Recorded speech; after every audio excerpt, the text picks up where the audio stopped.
भाग 15. मी अजूनही इथेच आहे. जेव्हा बाबांनी लोकेश आणि प्रितेशला सांगितलं की ह्या घरात आत्मा आहे, तर त्या दोघांना खात्री पटली, कारण आता थोड्या वेळापूर्वीच त्यांना ह्याचा अनुभव आला होता.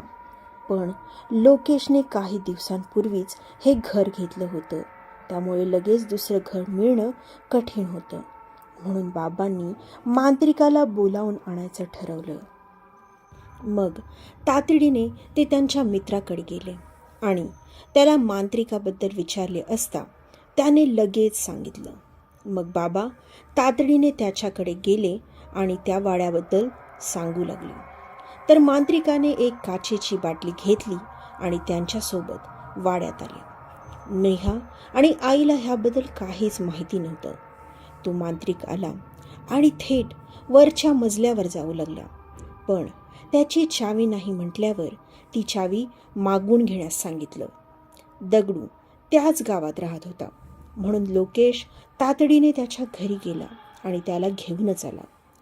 त्याने कुलूप उघडलं आणि फक्त मांत्रिकात गेले.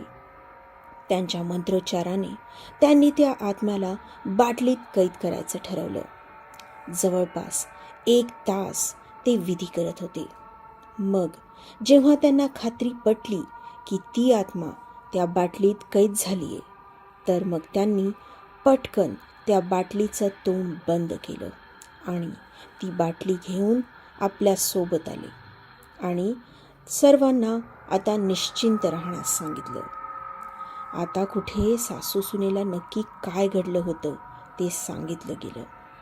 त्यांच्या अंगावर हे ऐकून काटा उभा राहिला, पण त्यांनी देवाचे आणि त्या मांत्रिकाचे आभार मानले आणि आता ते सर्वजण निश्चिंत झाले होते.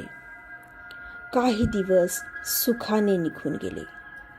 प्रितेशचं कॉलेज सुरू झालं होतं, त्यामुळे तो परत गेला होता.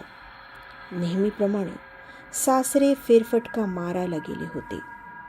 तेवढ्यात जोरजोरात दार वाजू लागलं. त्या मागोमाग जोरात ओरडायचा आवाज आला. कळत नाही का ग तुला? कधीचा दार वाजवतोय? उघड की. कोकिलाबेन एकदम घाबरल्या. अगं बाई, हे आले वाटतं. जा नेहा, पटकन जाऊन दार उघड. नेहानेही होकार देत पटकन जाऊन दार उघडलं, तर समोर कुणीच नव्हतं. दोघीही सासूसुना एकमेकांना पाहून घाबरू लागल्या आणि आता अचानक त्यांना जोरजोरात हसण्याचा आवाज येऊ लागला. मी अजूनही इथेच आहे.